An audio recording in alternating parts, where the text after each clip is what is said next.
तो दोस्तों आज थिएटर्स में रिलीज हो गई है प्रभास की तेलुगु पैन इंडिया फिल्म दी राजा साहब। और इस साल की मेरी पहली फिल्म है। इस फिल्म को देखने के बाद मेरा क्या ओपिनियन बनता है, फिल्म मुझे कैसी लगी, अपना एक ऑनेस्ट ओपिनियन, एक एक्सपीरियंस आपके साथ शेयर करूंगा। हाय गाइस, मैं हूं आर्यन और यह है मेरा एक non sugar coated honest movie opinion. तो अगर आपको ओपिनियन पसंद आता है, ऑनेस्ट लगता है, तो चैनल पर अपना सपोर्ट दिखाइएगा, सब्सक्राइब कीजिएगा। आपके सपोर्ट की मुझे जरूरत है।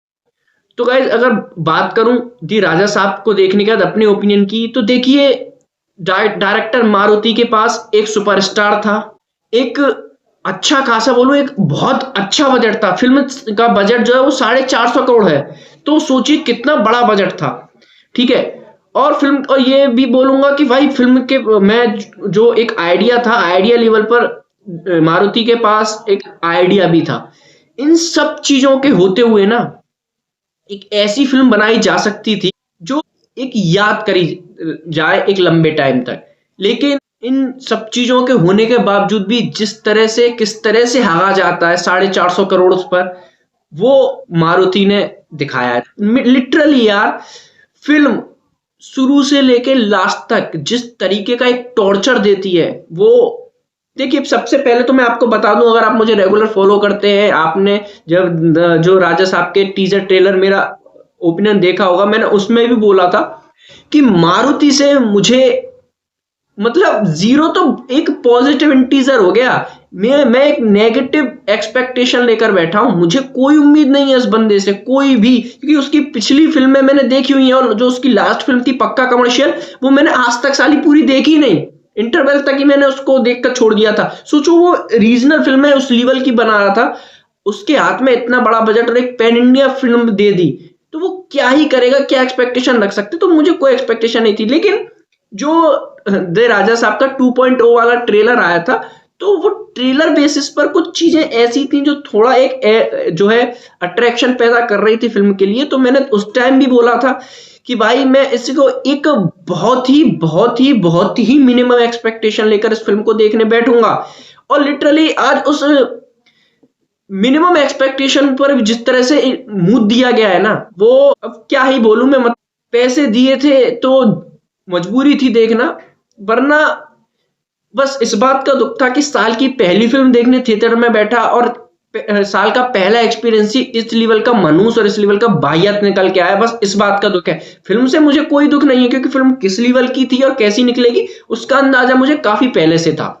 देखिए फिल्म 3 घंटे 3 मिनट लंबी फिल्म है, और आज के टाइम पर इतनी लंबी फिल्म बनाना अब धीरे धीरे ट्रेंड शुरू होता जा रहा है। एक सबसे पहले एनिमल आई थी, एनिमल के बाद फिर धुरंधर देखने के लिए मिली, लेकिन फिल्में वो एंगेजिंग थी एटलीस्ट। लेकिन ये जो फिल्म है ना, बहुत ही, देखिए आइडिया लेवल पर डेफिनेटली मैं बोलूंगा कि मारुति ने ऑन पेपर जो लिखा होगा, जो उसके दिमाग में आइडिया होगा, वो अच्छा था। लेकिन जो स्क्रीन प्ले इस फिल्म को दिया गया है, बाप रे बाप, मत पूछो। मतलब एक होता है कि भाई ठीक है, सबसे पहली बात तो मुझे लगता है कि डायरेक्टर मारुति का कोई विजन ही क्लियर नहीं था कि मुझे इस फिल्म में दिखाना क्या है। क्योंकि इस फिल्म में वो कॉमेडी भी दिखाने की कोशिश करते हैं। वो एक कहावत है कि too many cooks spoil the food.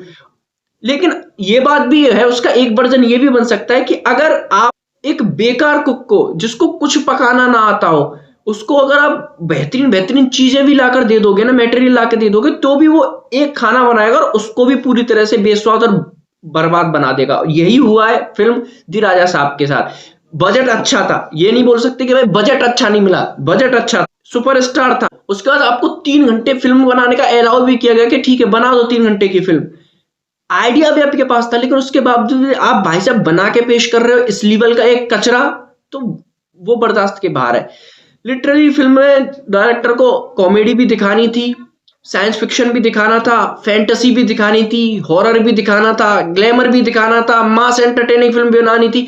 ये सारी चीजें डायरेक्टर को एक ही फिल्म में बनानी थी। और रीजन ये निकलता है कि इन सारी चीजों में से भी एक भी जगह डायरेक्टर कहीं कामयाब नहीं हो पाता, बल्कि ये ऐसी खिचड़ी, ऐसी बेस्वाद खिचड़ी बनकर निकलती है कि भाई इंटरवल तक पहुंचते पहुंचते ऑडियंस, मेरी जैसी जो न्यूट्रल ऑडियंस है, जो Prabhas fan, die hard Prabhas fans नहीं है, उसका दम निकल जाता है। सिर्फ वो इसलिए बैठती है कि भाई शायद, क्योंकि इंटरवल ब्लॉक जो है वो 1% जो है एक उम्मीद जगा देता है कि शायद फिल्म अब जो है पेस पकड़ ले, अपने जोनर को सीरियसली ले ले, लेकिन होता वो भी नहीं है, क्योंकि फिर इंटरवल के बाद जो सेकंड हाफ में देखने के लिए मिलता है वो बहुत ही इलॉजिकल और बहुत ही डिसअपॉइंटिंग वर्ड तो मैं यूज ही नहीं करूंगा, माफी चाहता हूं उसके लिए, बहुत ही ज्यादा बचकाना और बहुत ही ज्यादा बाहियात साउंड करता है स्क्रीन पर देखने में भी बहुत ज्यादा।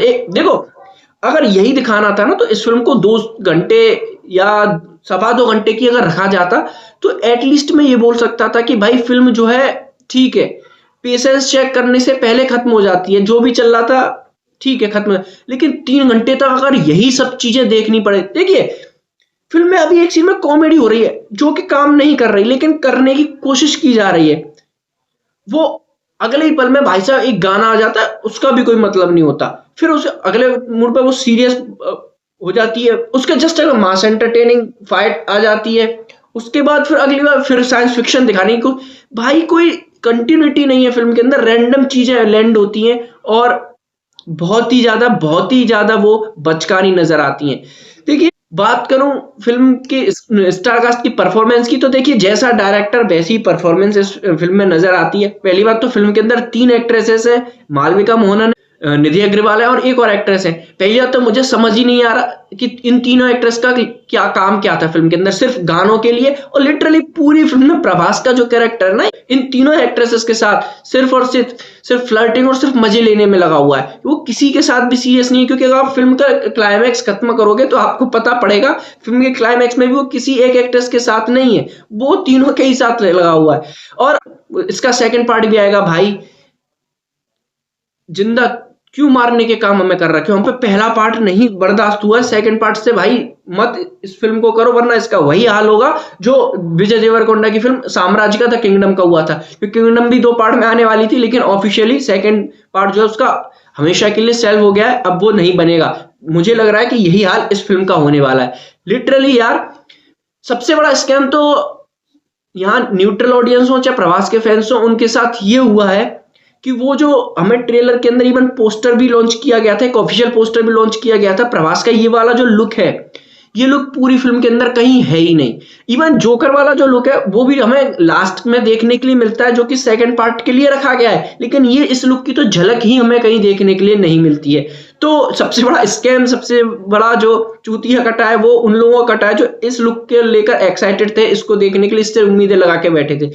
तो मारुति ने अपने फिल्म के प्रमोशन पर यह कहा था कि अगर ये फिल्म आपको पसंद नहीं आती है, 1% भी पसंद नहीं आती, तो मेरे घर के एड्रेस पर आ जाना, मैं रिफंड दूंगा। भाई मैं ये बोलना चाहूँ कि अगर किसी को भी पता हो ना मुझे दो, चलते हैं उनके घर पे, उनका डायरेक्टर का लाइसेंस ही सबसे पहले छीनना चाहिए, क्योंकि ताकि वो इसका सेकंड पार्ट ही ना ला पाए, ना फ्यूचर में कोई फिल्म बना पाए। फिल्म बहुत ही बाहियात फिल्म मेरे लिए साबित होती है, और साल की शुरुआत ही मेरी इतनी बुरी हुई है, बस इस बात का दुख है।